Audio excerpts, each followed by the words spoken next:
राजा नोंथांमोन बे नांगोल पार्टिया बेसेबां थगायनो रायजो राजाफोरखौ बाथ्रायाव बुंनाय दं रायजो राजा नोंथांमोन माने थाइजौ गोखैखौ बाजाराव खनसेल' फाननो हायोनो बिनि उनाव माने बार बार गले गले फाननो हाया माने खनसेल' मानसिखौ धक्का होनो हायो रायजो राजा नोंथांमोन बेनो जादों बिपिएफ पार्टिया थांनाय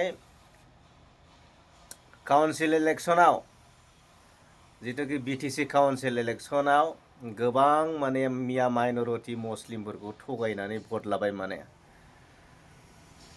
मिया माइनरिटिफोरा इउपिपिएलनो मानो भट होआखैमोन थांनाय बिटिसि इलेक्सनाव रायजो राजाफ्रा बयबो मोनथियो मानो होआखैमोन मानोना इउपिपिएलआ बिजेपिजों एलायन्सआव थानायखायनो होआखैमोन मानोना बिजेपिया मिया माइनरिटिफोरखौ मुस्लिमफोरखौ माने गोबां उतपात खालामबाय थादोंमोन जायगा जायगा माने एभेक्सन खालामदोंमोन जायगा जायगा बायदि बायदि खालामदोंमोन माने खोब माने अयथासार खालामो बिजेपिया दा बिजेपिया अयथासार खालामनायनि दायखौ जों माने इउपिपिएलनावसो माने जाबसिनबाय माने मिया माइनरिटिफ्रा मुस्लिमानो जा माने आदिबासि सावथाल आरो राजबंसि माने आसामाव थानाय बिटिआरआव थानाय माखासे जनजातिफोरा इउपिपिएलनो भट होआखैमोन जायनि जाहोनाव इउपिपिएलआ बिटिसिआव जेननो गोनां जादोंमोन आरो बेल' जाहोन नङा रायजो राजा नोंथांमोन बेल' नङा बिनि अनगायैबो आरो माखासे जाहोन दङ आरो टटेलि माने कनस्पिरेसि खालामनानै इउपिपिएल पार्टिखौ फेजेननाय जादोंमोन रायजो राजा नोंथांमोन मानोना इउपिपिएल पार्टिया बर' हारिनि दुलाराय बर' हारिनि सोरगिदिं जौगाखांनायनि बर' जातिनि जौगाखांनायनि मोजां खामानि मावदोंमोन जायनि जाहोनाव मेगन सानानै इउपिपिएल पार्टिखौ बोख्लायनानै नैबे जाय जिथुनाखि एसे माने जाम्बा टाइपनि सरकार जाय नांगोल सरकार बिपिएफ सरकार बेखौ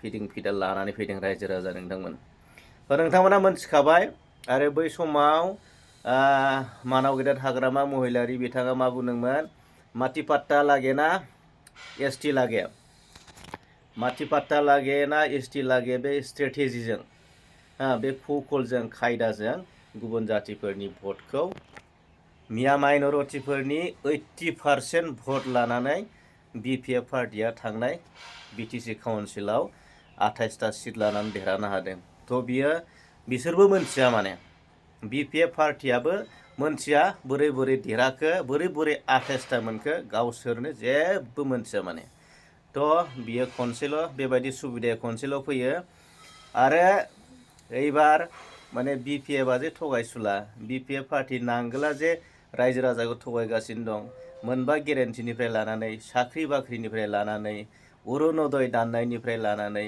फारफ्रोमबो बिथिंनिफ्राय जे मिया माइनरिटियानो जा सावथालियानो जा गुबुन गुबुन जनजातियानो जा माने बिपिएफ नांगोल पार्टिया माने एकदम थगायगासिनो दं बे थगायनायखौ रायजो राजाफोरा हमनो हाबाय बुजिनो हाबाय दा मिया माइनरिटि मुस्लिमनि नांगोल बिपिएफआ भट मोना आरो नोंथांमोना मोनथिखागौ बे बिटिसि काउन्सिलाव बर'आ फेक्टर नङा रायजो राजा नोंथांमोन बर'नि भटजों नैबे एमएलए बिसायख'थियाव इउपिपिएल नांगोल पार्टिया देरहानो हाया माब्लाबाबो देरहानो हाया रायजो राजा नोंथांमोन मिया माइनरिटिनि आदिबासि सावथालि कच राजबंसि फोरनि भटखौ लादेरागौमानि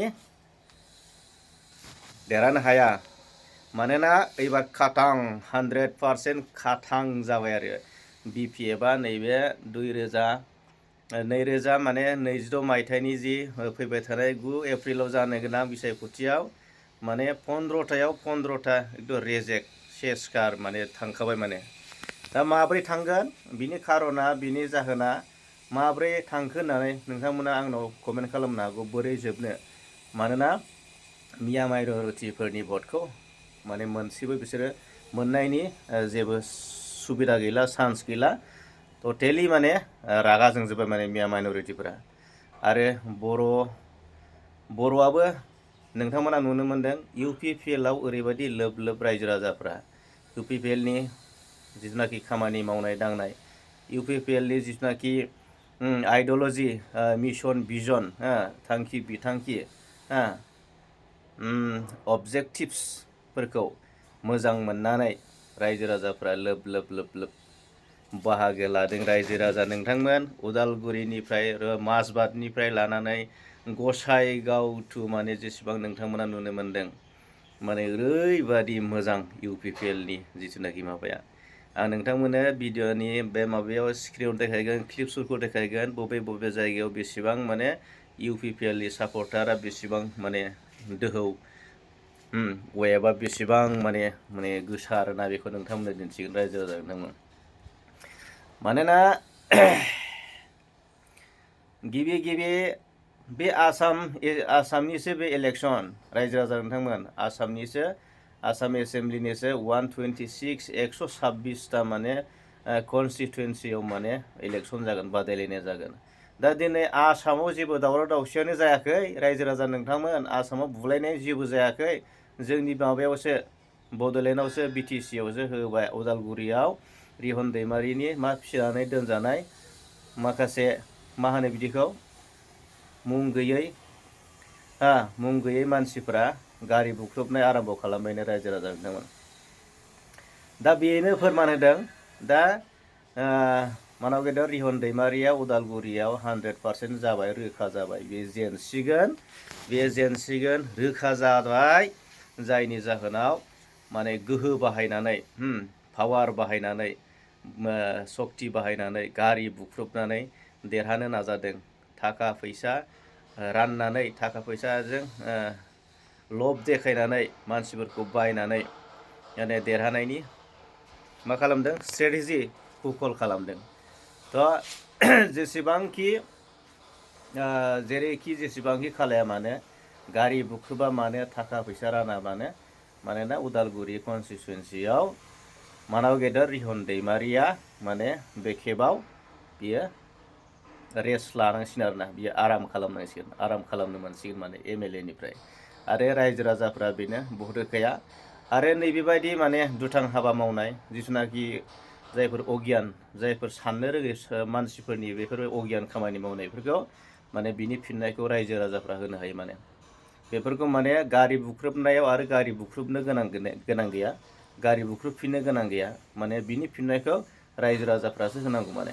थ' आरो उदालगुरिनि रायजो राजाफ्रा बेफोरखौ रावबो हास्थायखाया। UPPL दोलोनि पार्टिनि दैदेनगिरियानो जा, वर्कार सिनियर जुनियरनिफ्राय लानानै माने बेबायदि माने अहिंसाखौ, जि भायलेन्सखौ रावबो हास्थाया, रावबो लुबैया आरो रावबो खालामाखै। गोजोन सान्थियै जाहाथे बिसायख'थिखौ बोरै बारहोनो हागोन बेखौसो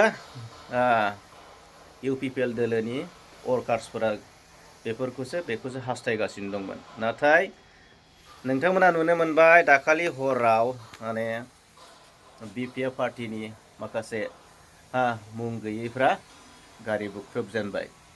दा बिनि सायाव FIR होनाय जाबाय।